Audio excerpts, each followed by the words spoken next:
Folks, please like the video, share the videos out on social media, and subscribe here at the Voice of College Football. We got Lon Phillips Sullivan on the line covering LSU. And of course, September 4th is the date against UCLA at the Rose Bowl. As you mentioned, Lon, scrimmage on Saturday. They've been in camp for a couple of weeks.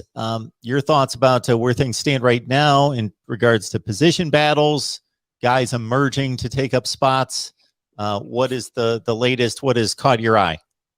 You know, having Eli Ricks and Derek Stingley both out with some type of minor injuries, that's kind of troubling there too. So having Darren Evans and Lloyd Cole as your starting corners in the scrimmage and during practices is not ideal whatsoever.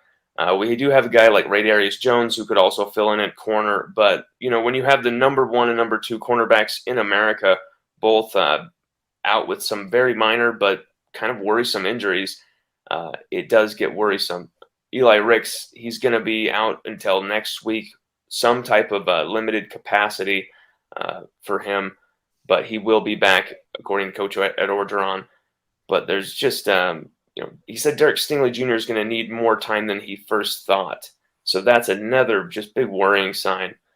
But it's just aside from the injuries, what really excites me about LSU coming into this year is just they're full throttle, man. The receivers, unbelievable top to bottom, because you have this group of veterans. You know, of course, you got Kayshon Boutte, the number 1 guy. I'm just move him to the side. He's going to win the Biletnikoff this year. But behind him, you've got a group of veterans: Jeray Jenkins, John Trey Kirkland, Trey Palmer, and they're going to be battling against these new freshmen: Brian Thomas Jr., Chris Hilton Jr., Deion Smith, Jack Besh. He's probably going to be playing more tight end, but he is also, I feel, a receiver. Should be considered as one of these as well. I call them the freshman 5, but Malik Neighbors you can also throw in there. This group is unbelievable. Coach Ed Orgeron cannot stop singing their praises. Neither could Kayshon Boutte. Brian Thomas caught 3 touchdowns, 2 of them on Eli Ricks in the other practice. He was torching guys. He was torching LSU's best DBs out there. Chris Hilton Jr. has unbelievable track elite speed, Mark. He's an absolute freak athletically. Deion Smith, he's just one of those great overall pass-catching receivers, a great, just physical dude as well. Malik Neighbors, I've just heard he's just a hard-nosed football player, but he caught more touchdowns than all of those guys in the state of Louisiana in 2019. So these freshmen are elite, Mark, and it's gonna bring out the best out of those veteran receivers as well. You move over to running back, it's gonna do the same thing right there. Ty Davis Price and John Emery Jr. expected to be the guys, but when you see Corey Kiner stiff arming Todd Harris, the senior, to the ground, a freshman just stiff arming this guy to the ground, rejecting him, unbelievable play right there. It sends a message. When you got Corey Kiner jumping over people, Mark, jumping over defenders in practice, just like he did in high school. These are LSU defenders with SEC speed, and he's jumping over them. When you got Armani Goodwin, who's coming in day 1 already with that body, that running back SEC body, that's a very loaded position as well. People call it a weakness. I don't at all. We got some battering rams, we got some speedsters, we got some burners, and then I think Ty Davis Price is the number 1 guy, but there is more than enough help, and these guys have been practicing a lot of the catching out of the backfield under Jake Peetz. So we're going to see these guys being used in a lot of different sets. If they cannot be motioned out wide, they will not be on the field, Mark.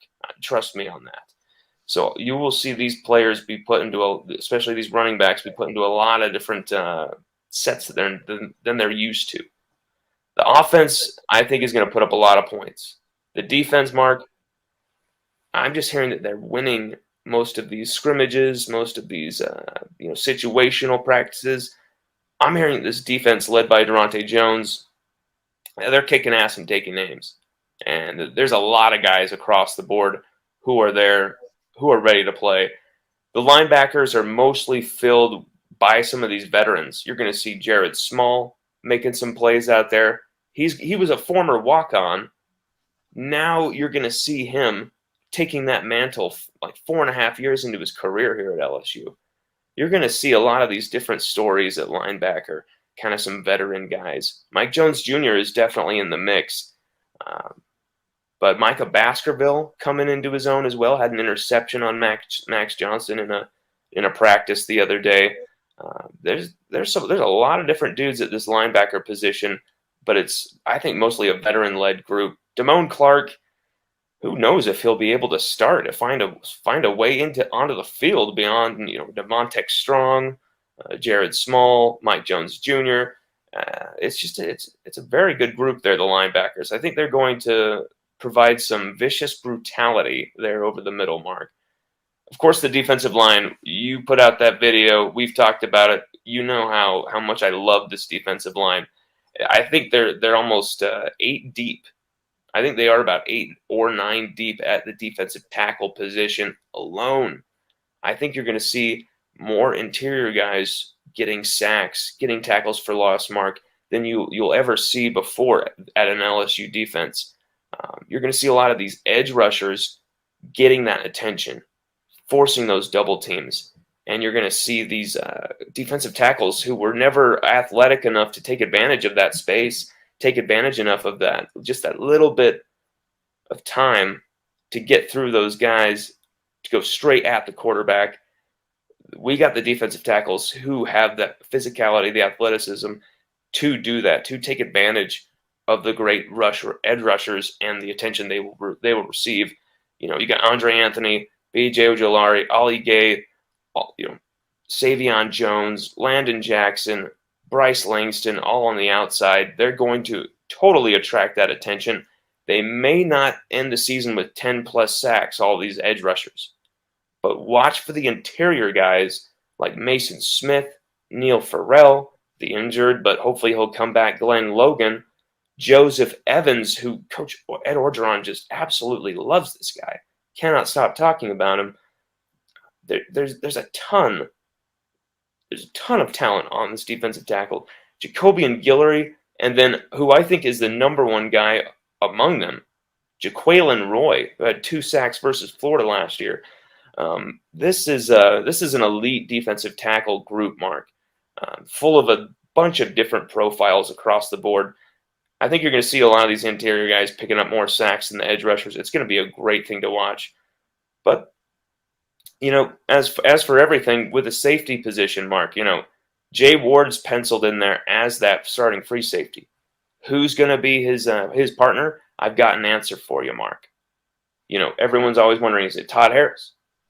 Is it going to be Jordan Tolles? No, it's going to be Major Burns, who had yet another interception today in a scrimmage. He had an unbelievably delicious one-handed Randy Moss-esque interception where he reached clear back and ripped the thing out of the sky, Mark. It was an unbelievable interception. Today he had yet another interception. I don't think it was one-handed, but a former Tiger on the sidelines there to witness the scrimmage, closed scrimmage to the media, of course, he told me Major Burns had yet another INT.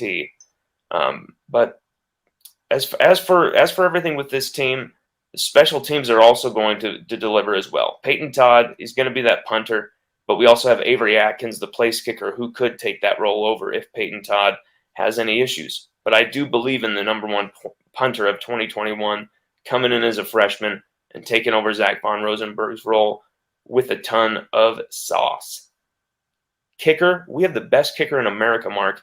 Cade York hit 6 field goals over 50 yards last year.